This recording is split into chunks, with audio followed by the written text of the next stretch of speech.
We're looking here at 22 silver bars, 1,000 ounces each, which means it's 22,000 ounces. But here is the king of all the metals, a gold bar.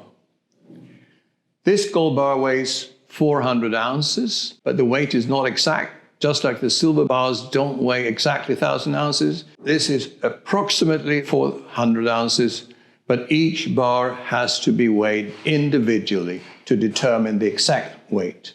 So here we have the refiner, Egon von Greyerz, obviously in Switzerland, is one of Switzerland's biggest refiner. Just to understand, Switzerland produces 70% of all the gold bars in the world.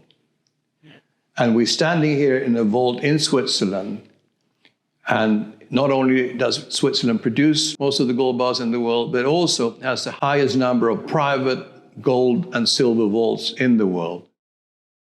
So this is a very strategic industry for Switzerland, and therefore this is the best country to store your gold and your silver for wealth preservation purposes, obviously outside the banking system. So if we return to this bar here, as I said, you got the name of the refiner, and you got the assayer here, and then you have the purity of the bar. So this says here 9999. That means that this bar contains 99.99 gold. So that is basically the highest purity you can have of any gold bar. Up here you see the year 2025, and 02 means February 25 when it was actually cast. So this was earlier this year. And here you see the serial number. Now, just to give you an idea, in 1971, this 400-ounce bar was valued at $14,000, $14,000. Today, we're talking about a value of above $1.6 million. So it's a massive appreciation, or as we say, it's a massive fall of the value of the dollar, as well as all the other currencies.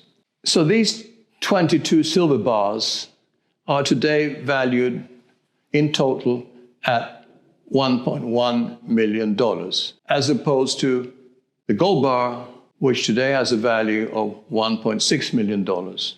So this little bar here compared to these 22,000 ounces, this little bar of 400 ounces compared to these 22 bars of 1,000 ounces is actually valued at 50% more than the silver bars. I think that relationship will change, and gold-silver ratio, gold price divided by silver, will now come down dramatically, which means that relatively silver will increase in value significantly in relation to gold. And that we're going to see in the next few years. So roughly the gold-silver ratio is around 80. That is, the value of gold is 80 times the value of silver. So obviously you can store a lot more gold than silver for the same value. But of course, the advantage of silver is that more people can afford silver. And as I have explained before, it's a very, very interesting investment opportunity now because silver is massively undervalued. But here is the king of metals, and this is what every wealth preservation portfolio must own today, especially since we most probably are getting to the end of this monetary system. And therefore, you need protection, and you need protection in the form of pure gold and pure silver stored in your name outside the banking system, because we are likely to see a massive fall in the value of the paper currencies, paper money, and therefore, at the same time, a massive increase in the value of gold and silver. So please, please, own some silver, own a lot of gold, and store it safely.